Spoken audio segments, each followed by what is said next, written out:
Vámonos al plato fuerte. Vamos a hablar, no, rápida, denme este paréntesis rápidamente porque la jornada también trae en su portada algo que sí quiero destacar porque es de las cosas pues, que se han invisibilizado últimamente en la prensa nacional e internacional, el tema de Perú y qué está pasando en Perú. Y hay varios días en los que se han organizado desde distintos lugares del país para acudir a Lima a una marcha que se va a dar el día de hoy, y por eso lo digo, porque hoy pues la lupa debería de estar en qué va a pasar con esa marcha. De nuevo, es una marcha para protestar en contra de pues no nada más en contra de Dina Boluarte, de todo lo que ha sucedido en el país, de la represión, de cómo llega ella, de que se tiene que cambiar la Constitución, de lo que ha hecho el Congreso, en fin. Va a estar este escenario el día de hoy. Hay un estado de excepción, hay un toque de queda que se intentó poner, han estado poniendo obstáculos para que la gente llegue a Lima y sin embargo se han dejado ir. Es un fenómeno social lo que está pasando en este momento en el Perú y bueno, pues hay que estar atentos. Esto es otra de las cosas que destaca solamente la jornada. Y resaltar que pues hay todo en Perú en estos momentos menos democracia.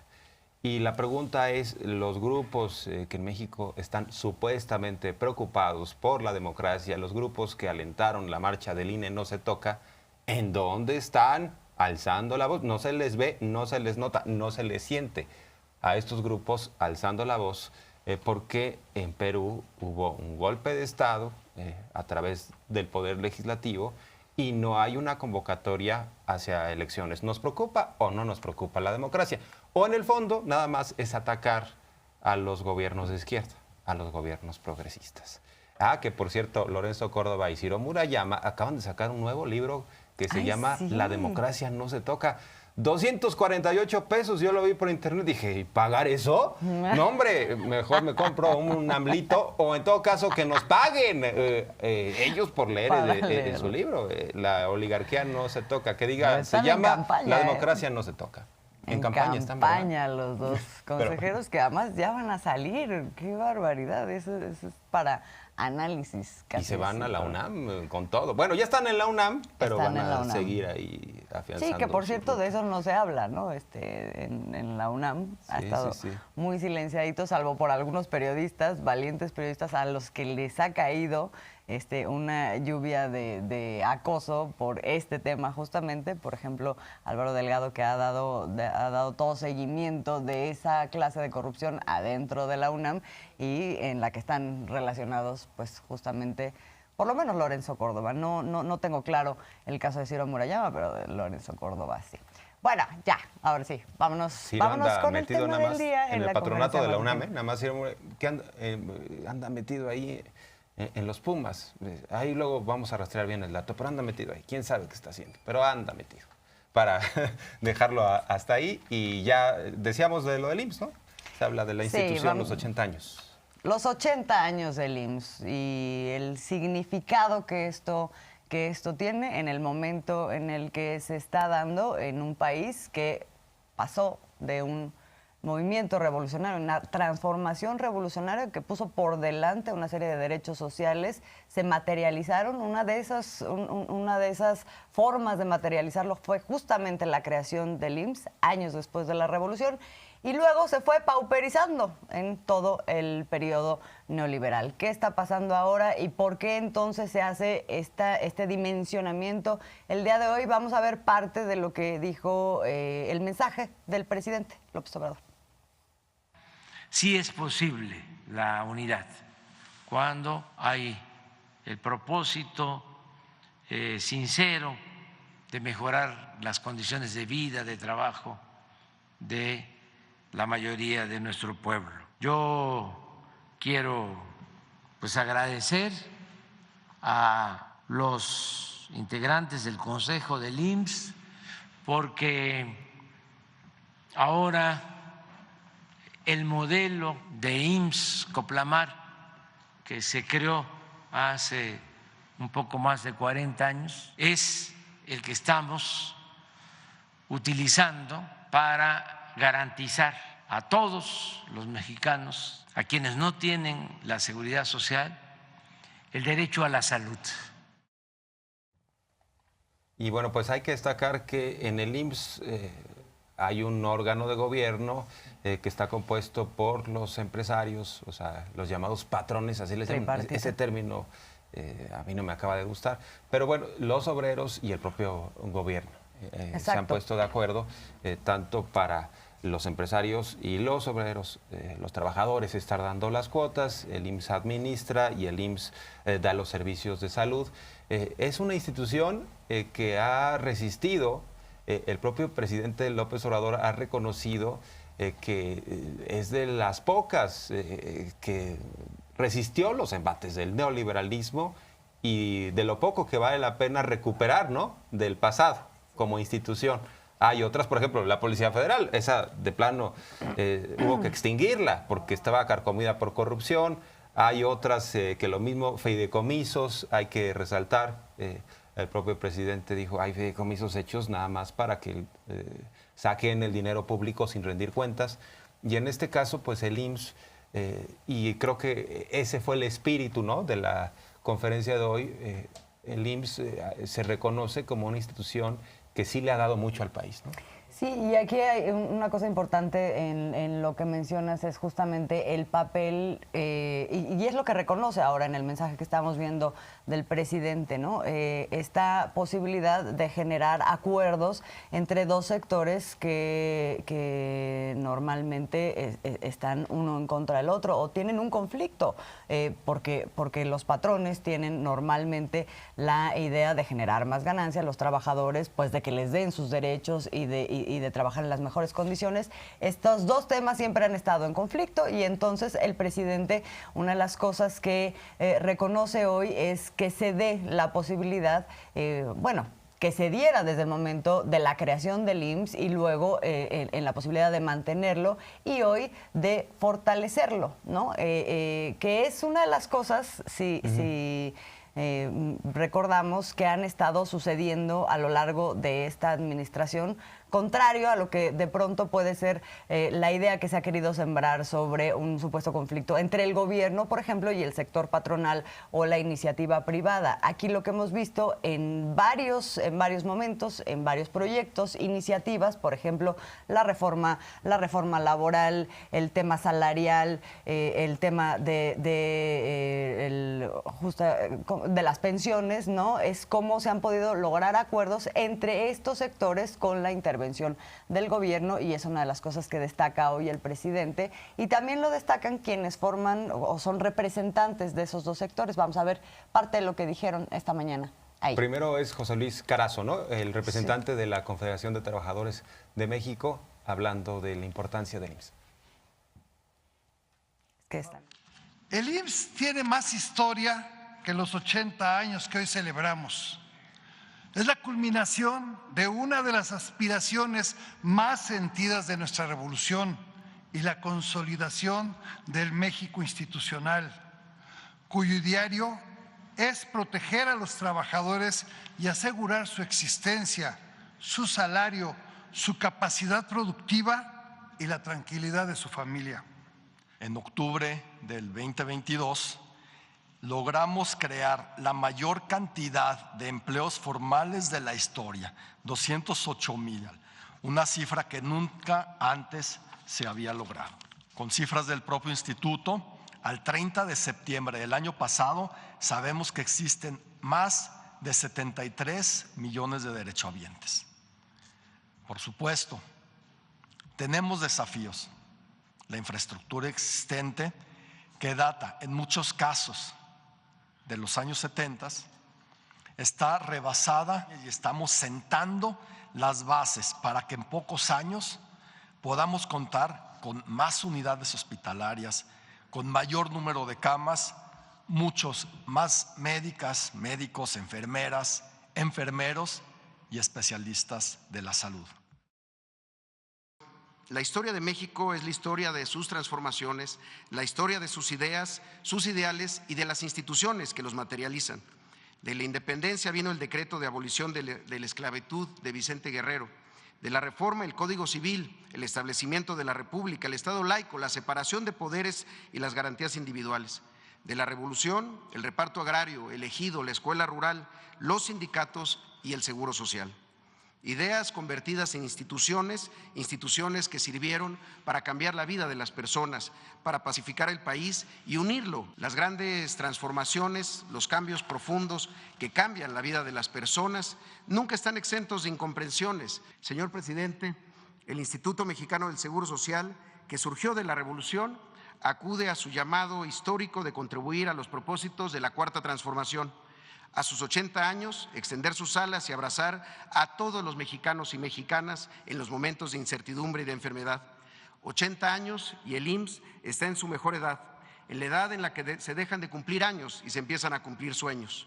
Uno en particular, la universalidad del acceso a la atención médica oportuna, de calidad, por el simple y glorioso hecho de nacer mexicana o mexicano. El IMSS para los que no tienen IMSS. Si en los primeros años García Telles recibió todo el respaldo del presidente para salvar este proyecto cardenista, hoy son las decisiones, el apoyo y la confianza del presidente Andrés Manuel López Obrador las que mantienen al IMSS de pie, con posibilidades de anunciar que su mejor etapa está en el porvenir. Qué importante discurso, ¿no? Porque a además, mí sí me emociona. No sé sí, a ti.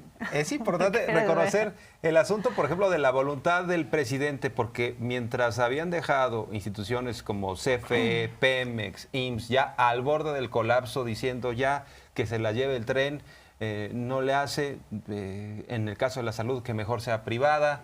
El presidente López Obrador dice, vamos a recuperar lo mejor del IMSS, incluso se recuperan programas como el de IMSS Coplamar. Así es. Y también vamos a recuperar a CFE y a Pemex. Vamos a ahuyentar a los intereses ahí extranjeros que están carcomiéndose lo poco que queda. Vamos a ordenar la casa, vamos a limpiarla. Y en el caso del IMSS, claramente lo que reconoce Zoé Robledo es la voluntad de López Obrador de recuperar el instrumento. ¿Con qué fin? El acceso a la salud. Y lo estamos viendo, hemos dado cuenta cómo avanza en las entidades, cómo hay más medicamentos, cómo hay especialistas. Y esto, si no hubiera sido por la voluntad del presidente, por la llegada de López Obrador, ya estaríamos hablando de que no existe el sistema de salud en México, ¿no? Sí, por cierto, hace unos días de una entrevista larga a La Jornada, justamente sobre ese tema, en donde habla del esfuerzo que ha representado salvar al IMSS de la privatización, en que pues ya era un proceso largo y eso tenía muchas implicaciones. También dice en esa entrevista, por cierto, pues la distancia que hay o que va a haber, y lo vamos a estar viendo en los próximos años, entre los estados que no se unan a la federalización, ¿no? Y que ellos administren, porque una de las cosas también que hemos estado viendo es cómo pues se robaban la lana, ¿no? Sí. En los estados. Mucha y corrupción. no, entonces no se construían hospitales, entonces, o sea, eran los estados y también a nivel federal, ¿no? Es que ven la salud como un negocio y Así algunos es, gobernadores así dicen, es. no, a ver, federación, aunque tú vayas a dar un mejor servicio de salud, yo quiero el negocio de los medicamentos, yo quiero el negocio del equipamiento de los hospitales, yo quiero el negocio de construir los hospitales. Son cortoplacistas y además con el ánimo de llevarse lo que puedan. Así es, entonces sí va a ser interesante pues ver pues cuál va a ser la diferencia entre un sistema en los estados que se sumen a esta federalización y lo que pase con los estados pues que no lo hagan. Ahorita ya estoy como el universal, ¿no? Como agorera del desastre, pero digamos que Sí, si no, tomamos está bien. en cuenta la historia y la trayectoria que hemos visto justamente con el sistema público de salud, pues no es para menos. Y diremos, Ahora, se los dijimos, se los advertimos, que se iban a quedar muy atrás los otros estados que no le Ya, entraron, claro. ¿no? A este programa. Ya no vamos a estar haciendo esos adelantos feos. Bueno. Porque lo otro que hoy plantea, una de las frases que me gustaron mucho del día de hoy de Zoé Robledo, es esta de ideas convertidas en instituciones, a propósito de todos los que salen siempre, cada vez que hay un nuevo, que ha habido muchos en este gobierno, un nuevo proyecto del gobierno que implica empezar de cero o recuperar una cosa que se sentía y se vivía perdida completamente y todas. No, ¿cómo crees? Cada vez que habla de justamente el sistema de salud como Dinamarca, sí, como Dinamarca, no Sí, creo, sí, no sé sí. qué, sacan sus especialistas, sus agoreros. Pero esto ya sucedió después de la revolución, ha sucedido en muchos momentos y de eso también habló el presidente, de esta capacidad de la cultura mexicana de reinventarse y de resurgir de las cenizas. Y bueno, desde luego que el neoliberalismo planteó varias cenizas en términos del desastre que causó. Y en materia de salud, esa es una de sus expresiones. Ahora lo que estamos viendo pues, es la intención de recuperarlo. Vamos a ver rápidamente, porque sí. a mí me da mucha emoción. Vamos a ver un pedacito de lo que fue. Yo digo, ya pónganme a Lili Telles y a Claudia X González y vamos a debatir con ellos, pero bueno. Mucho discutir, pero a mí sí me emocionan estas cosas. Entonces vamos a ver tantito del video que pusieron de la historia del IMSS. En 1938, el general Lázaro Cárdenas encomienda un proyecto para otorgar la prestación de servicio de salud a un instituto de seguridad social. El proyecto fue aprobado por el Consejo de Ministros y enviado a la Cámara de Diputados. La aprobación del proyecto se detuvo ante el contexto social del país y el fortalecimiento del bloque conservador después de la expropiación petrolera. En septiembre de 1942, Ignacio García Telles acude representando a México a la primera Conferencia Interamericana de Seguridad Social celebrada en Santiago de Chile, para presentar ante delegados de otros países como Eva Perón, Nelson Rockefeller y Salvador Allende la Ley del Seguro Social Obligatorio. El 19 de enero se publica en el Diario Oficial de la Federación la Ley del Seguro Social. En la Ciudad de México, el 22 de enero se reúnen Alfonso Díaz Infante, Antonio Carrillo Flores, Emilio Azcárraga, Agustín García López, Francisco Macín y Reinaldo Cervantes Torres, con el licenciado Vicente Santos Guajardo, director general del IMSS, para celebrar la primera sesión del Consejo Técnico del Instituto, y se nombra al doctor Gaudencio González Garza, jefe del Departamento Médico. En abril nace el Sindicato Nacional de Trabajadores del Seguro Social. Su primer secretario fue el profesor Ismael Rodríguez Aragón. Concepción Fuentes Martínez fue la primera patrona en registrar a su trabajador. Abel Morales Rodríguez fue el primer trabajador afiliado. El 3 de enero, el licenciado Ignacio García Telles asume la dirección del IMSS. El primer consultorio se instaló el 5 de enero en las calles de Mariscal y Rosales, en la colonia tabacalera. El Hospital número 1 inicia operaciones en La Condesa, a la par del servicio de infecciosos en Calzada de Tlalpan, un sanatorio en Santa María la Ribera y la clínica de la avenida 5 de Mayo. El artista Salvador Zapata diseña el primer símbolo del instituto. Julieta Rico Sierra se convierte en la primera enfermera del IMSS. El IMSS, lentamente pero de manera firme, se extiende a todo el país. Los primeros estados en sumarse fueron Estado de México, Tlaxcala, Puebla, Jalisco, Veracruz y Nuevo León. Pues ha sido ¿se fundamental, imaginan, ¿no? Lo del IMSS. La emoción de ver ese proyecto crecer? Es que no es cualquier cosa. Bueno. Y ya decías, Steve Azul, que el presidente López Obrador hizo énfasis en la importancia del IMSS y en los retos que se están resolviendo. En el caso, por ejemplo, de los medicamentos, dijo, hay abasto para este año y para el 24. Estamos avanzando hacia la cobertura universal en lo que hace al acceso a la salud. Vamos a escuchar parte de esto.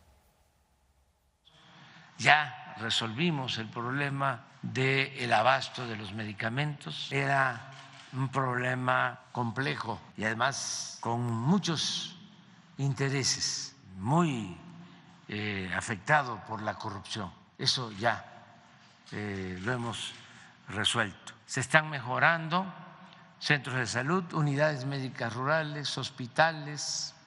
Se está invirtiendo en mejorar toda la infraestructura de salud y estamos resolviendo también un asunto complejo que tiene que ver con la falta de médicos en nuestro país y de manera particular de especialistas. Muchos no entienden esto, no entienden que la salud es un derecho humano fundamental, que no tiene que ver con cuestiones políticas o ideológicas, que tenemos que pensar más en la fraternidad universal cuando se trata del derecho a la salud. De 21.400.000 trabajadores, esos son los que están inscritos en la actualidad al Seguro Social. También es muy importante que se conozca que estamos llegando a un promedio de salario mensual de esos 21.400.000 trabajadores de 15,000 pesos mensuales. Tanto el número de trabajadores inscritos al Seguro Social como este promedio de salario es histórico. No se había presentado nunca. Ahora, que diga de este abasto de salud y sobre todo de medicamentos que está garantizado no es poca cosa, porque de donde venimos de sobre todo una campaña, una guerra sucia, una embestida muy clara de farmacéuticos, de distribuidores. Había 10 grandes que tenían acaparado el mercado, fijaban los precios, no daban, no distribuían lo que tenían que distribuir. Se acudió incluso al extranjero porque dijo López Obrador: queremos precios justos y queremos medicamentos reales para las personas. ¿Qué hicieron del otro lado? Campañas de desprestigio, guerra sucia, utilizaron a los niños con cáncer. Y López Obrador constantemente estuvo diciendo: vamos avanzando, se está logrando, y ahora pues ya está el abasto. Y no solo eso, el presidente le apretaba las tuercas a su gabinete diciendo: yo no quiero pretextos, tiene que haber medicamentos, lo saquen de donde lo saquen. Vamos a escuchar. Un desastre en todo lo relacionado con el abasto de medicamentos. No solo no había medicamentos para enfermos de cáncer, para niños de cáncer, sino los adulteraban. Tenemos casos en donde fallecieron personas por la aplicación de medicamentos adulterados. Entonces, sí, es una necesidad el resolver el problema del abasto. Lo segundo, por lo mismo, es que habían muchos intereses, porque se robaban el dinero de los medicamentos. Estamos hablando de una compra de 100,000 millones de pesos al año. Y no estaban participando ni siquiera farmacéuticas, sino intermediarios que tenían el negocio. Entonces, esos grupos de intereses creados que son políticos y medios de comunicación, pues han aprovechado la compra de medicamentos que hacía el gobierno. Ni siquiera laboratorios, sino empresas intermediarias, distribuidoras vinculadas a políticos corruptos. Pero ya tenemos que terminar de resolver el problema del abasto de los medicamentos. Esto es para Juan Ferrer, esto es para el doctor Alcocer. Yo no quiero escuchar de que faltan medicamentos y no quiero excusas de ningún tipo.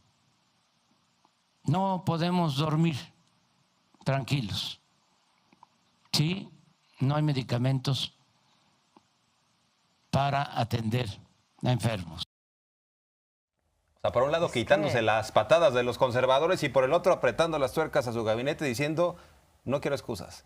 Sí, en un proceso que sí es importante recordar este proceso que ha sido largo, que ha sido tortuoso, que ha involucrado un boicot absoluto por parte de las farmacéuticas que no quisieron acordar, que además, o sea, estamos viendo lo que hablaba el presidente de las prácticas que fueron encontradas y de las prácticas también de corrupción en donde los intermediarios, en fin, y luego todo este proceso pues que sí tuvo una curva, ¿no? de aprendizaje y además que fue complicada todavía más por las propias farmacéuticas que boicoteaban también la posibilidad de que llegaran y también las clínicas y todo, de que llegaran los medicamentos para luego poder decir que el problema era el gobierno. O sea, fue fue un momento, yo creo que muy tremendo, y hay un punto en el que el presidente ya se muestra desesperado, y ahorita estamos en este lugar, entonces creo que sí vale la pena siempre irnos un poquito más atrás para ver pues